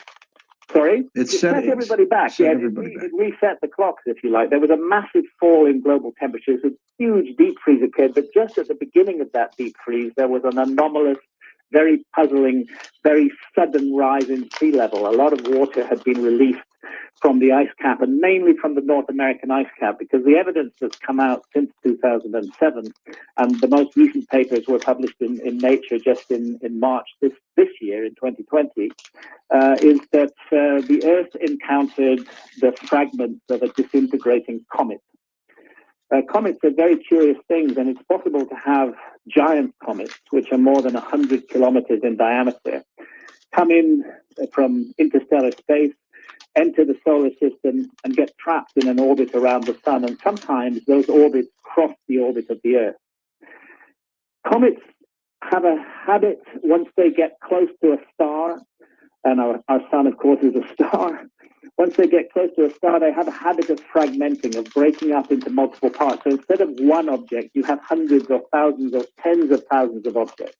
And those objects, if you're dealing with a fragmenting giant comet, those objects can be 1 kilometer or 2 kilometers in diameter individually, and there can be hundreds or thousands of them. And the evidence is that the Earth passed through such a cloud of debris 12,800 years ago. There were massive impacts in North America, directly on the North American ice cap. North America, roughly north of Minnesota, was completely covered in ice, and the impacts were on the North American ice cap, and that's why there was this rise in sea level 12,800 years ago, and why we see the die-off of the megafauna, the massive extinction. The evidence is that there were a series of further smaller impacts, and then 11,600 years ago, another series of gigantic impacts and another huge rise in sea level. And that's when we enter what is thought of as the modern geological age, the Holocene. And that's where our memories seem to begin. And what I'm saying is that our memories go back long before that, but they got scrubbed in this horrendous global cataclysm. What happened to this civilization tens of thousands of years ago in terms of relics, how they lived, their bones? Where are they? There's so much evidence. I was talking before the break about these ancient maps. They're very compelling because they show the world as it looked during the last ice age. Did somebody just imagine that? Or is it based on real observations? Then as we get closer to these maps and look into them, we find that they incorporate really advanced science. They incorporate extremely accurate relative longitude. To do longitude is a difficult technical problem, especially at sea. You need to have an accurate chronometer, which will work on an ocean, in order to get accurate longitudes on a map. And our society didn't have the technology to do that until the late 18th century. But these very ancient maps that show the world as it looked during the last ice age incorporate pinpoint accurate relative longitude. And they incorporate details that are now underwater. For example, on the famous Piri Reis map, which is a copy of an older map, which in turn was a copy of an older map. Piri Reis stated this on his map. He based his map on more than 100 source maps. It shows a huge island off the coast of North America. And running up the middle of that island, very clearly depicted, is a row of huge megaliths. That island is now underwater. And that row of huge megaliths are the famous Bimini Road, which I have dived on. It's shown above water in the Piri Reis map. And that takes us back precisely to this episode of Cataclysm, the last time that this area was above water. So there's evidence that we're dealing with a civilization that understood that we live on a planet, that the planet is a globe. They measured the planet, and they were able to navigate accurately at sea.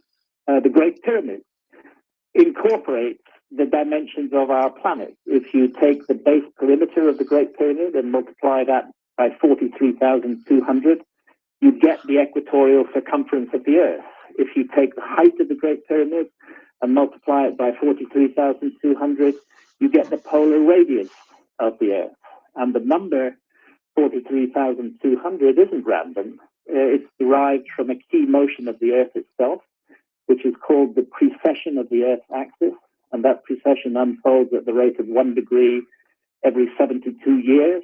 And 43,200 is a multiple of 72. So they've given us a monument that is almost precisely aligned to true north. The Great Pyramid weighs 6 million tons. It's got a footprint of 13 acres. And yet it is aligned to true north within 3/60ths of a single degree. So it's speaking to a key geographical feature of our planet, the true north pole. It's speaking to our planet, and then it's encoding the dimensions of our planet with a code that is derived from a key motion of the planet itself. So it's things like this that come down to us from remote prehistory that tell us that there was a civilization before, that knew stuff that our ancestors are not supposed to have known, and that encoded this and deliberately preserved it as a kind of puzzle or time capsule. I think these time capsules are all over the world. And of course, Giza, the Great Pyramid, the Great Sphinx, what lies beneath the Great Sphinx, they're all part of this. But the problem is, where was that civilization based? And I think that the evidence is compelling that it was in the Americas. I'm not talking only about North America. I'm also talking about South America. Mm-hmm. One of the anomalies in the current in the model that had so-called Clovis first coming across from Siberia into North America, one of those anomalies of that is that actually some of the oldest evidence for human presence in the Americas is in South America, in deep South America. And I'm particularly interested in the Amazon jungle, the Amazon rainforest, and I devote several chapters in America before to the mysteries of the Amazon. Emerging from that rainforest now, tragically because of clearances due to human greed cutting down that precious resource, are huge earthworks, gigantic geometrical constructions, squares, an enormous square enclosing a circle, the kind of thing that we associate with henges in old Europe. Enormous geometrical earthworks. We find that they're turning up in the middle of the Amazon jungle where nobody suspected this to be the case. They're the sign of a high civilization present in the Amazon jungle. It turns out the Amazon itself is a man-made jungle.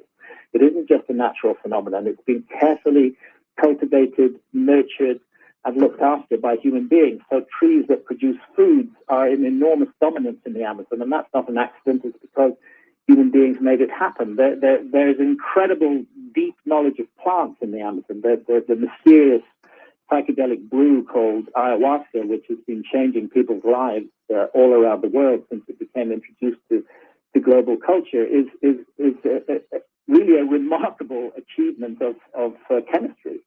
And this was achieved in the ancient Amazon thousands and thousands of years ago. So I think if we look, we find hints and clues and evidence everywhere that something is missing from our story, that there was a more advanced episode, and this is testified to in myths and traditions from all around the world. We've got your video up in the #1 spot in the carousel reel at coasttocoastam.com, Graham, so folks can really get a highlight of the book, America Before, on video. Where did your research take you in terms of journeys around this planet? Where'd you go? You know, I've been blessed for the last more than quarter of a century now. I started off on the lost civilization quest in the 1980s, actually. And at that time, I didn't even know that's what I was doing. I got drawn into a mystery in Ethiopia.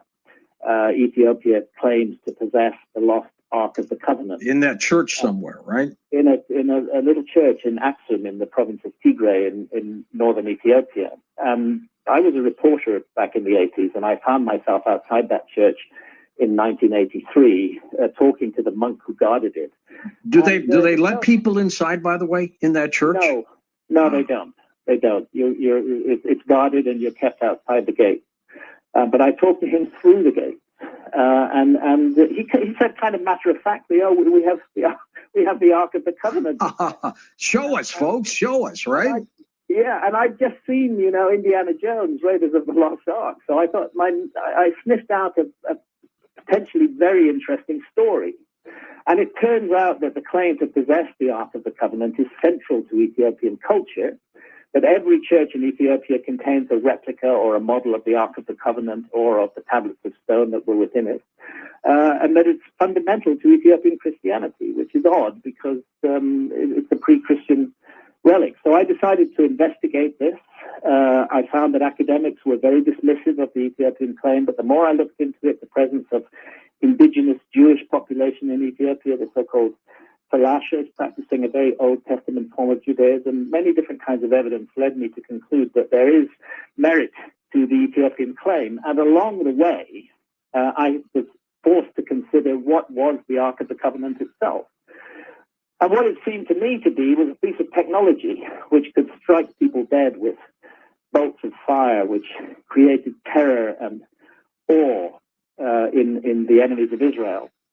It seemed to me like a piece of technology that was being used for deliberate purposes. And then I had to ask myself, well, where on earth did this technology come from, 3,000 years ago in biblical times? And that's what started me on the quest for a lost civilization. And I then spent the first part of the 1990s researching and writing Fingerprints of the Gods, which was published in 19. Hey, so I'm gonna get into this next little bit of clip. We're gonna get right up into it. I want y'all to hit the like button. I'll probably drop the link to see if anybody got any questions or comments for what we're dealing with. Let's get into it. Archaeologists like to insult me by calling me a pseudoscientist. I can't think of anything more pseudoscientific than the Clovis First Doctrine, which locked American archaeology for 50 years in a particular framework, which we now know was totally wrong. Nothing good about it at all. A complete mistake. What I'm hoping the book will do in the long run is that it will lead to more attention being focused on the Americas. This is a very neglected area of the world as far as deep and ancient archaeology goes. The recent history of the Americas has been relatively well studied, but the deep and ancient history has not been well studied.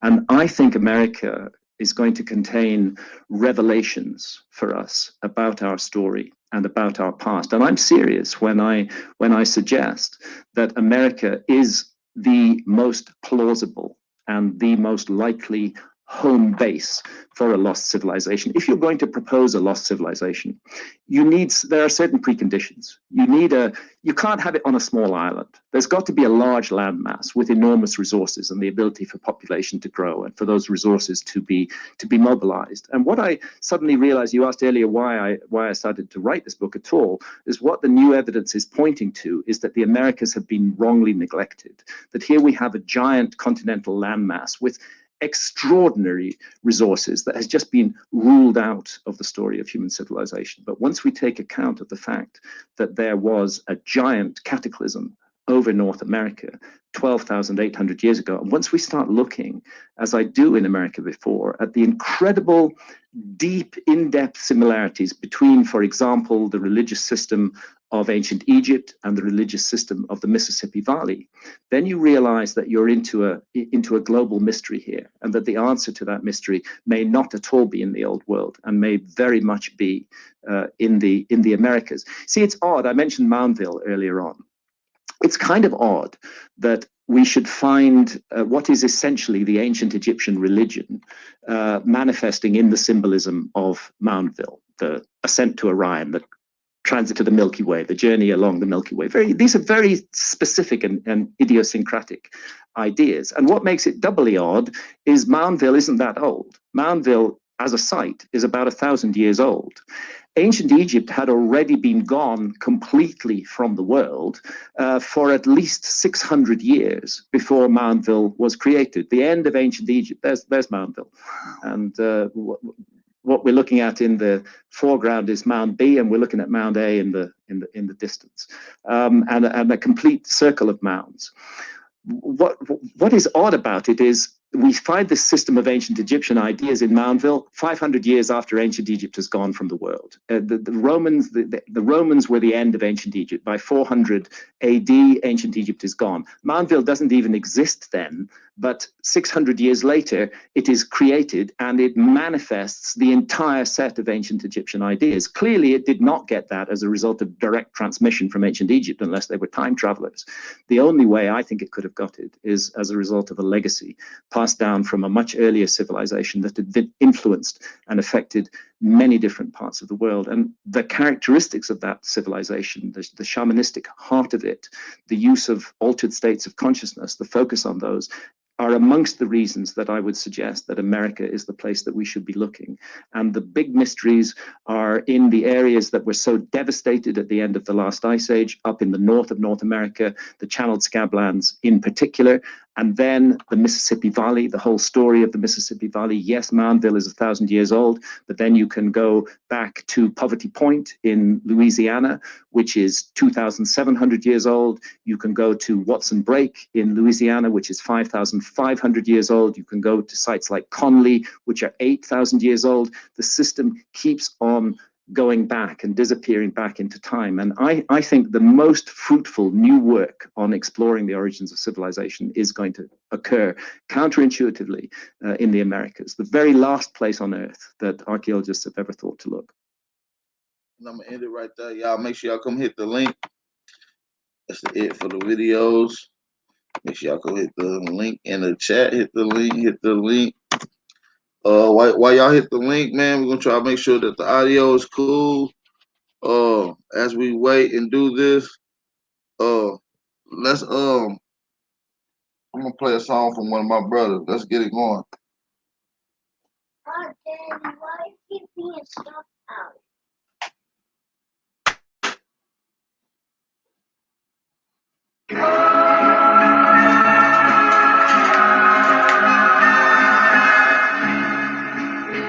Welcome. Once again, it's time. Yeah. It's King Isaiah, I'm demanding respect. I see everybody ballin' till it's time to connect. I see everybody kill us till you hand them a tech. Or cops read them they rights, nightsticks to their neck. Too many chasing the check instead of checking priorities. Flexing heavy on the ground, but you still a minority. Fucking whips, your chains, or anything that came after. Misleading black people, you a fucking slave master. This is Genesis, I'm flipping the page backwards. Listen to intuition, we ain't got the same pastors. Me, I follow no man, I can't be programmed. This soul food set the mood like a fucking slow jam. It's time to eat up. I'm 10 toes down, who gon' defeat us? I'm living gold, aboriginal, check my features. Who gon' speak up? I turn up and blow speakers. My own teacher, I grew up with no leaders. Can't trust people, why? Cause they ain't telling the whole truth. Get directions to heaven, but you live in the hell too. That's how I feel, keeping it real. Love it or hate it, either way they trying to crucify me like the savior. Put thorns in my crown, they knowing that I'm a king. You been crossed too many times, whipped and hung from trees. I am my ancestors from the past that been bled, and now we here resurrected, bitch, I'm back from the dead, immortal. They can't kill me, I'm forever on the rise. They despise my genetics, it's something special about my kind. A descendant of the ones in the tombs. Brown babies coming from wombs, in tune with the sun and the moon, you feel me? If it ain't clear, it's time to switch optics. Cause ignorance got us moving in fear, and that bring them big profits. But I'm a prophet, so I kick knowledge. Cause the shit that you hearing on the radio got us misguided. They got our goddesses hating they real bodies, and the gods getting high off lean, they're pill popping. Bodies are still dropping. Is you paying attention? I guess not, you still paying to listen. I move different in my true image, just too many projecting hate. Who gon' lift the whole world up and tell them they great? Who gon' tell everybody getting money, but who's spreading the bait? So we can buy back the block, start to better this place. Cause our skin tone. Yeah, man. Shout out to the real ones out there, man. With that being said, hey, if you're new to the channel, make sure you hit the like button. Hey, if you haven't hit the like button, go ahead and hit the like button. Thumb up the video. If you're new, subscribe. Hit the notification bell so you'll be able to get all your alerts to the live streams. Appreciate everybody coming through. I definitely appreciate all the support. And with that being said, make sure y'all be safe. Have a blissful day. Stay aware. Stay vigilant. Make sure you stay dangerous, man. It's your brother Aboriginal Power, and we out of here.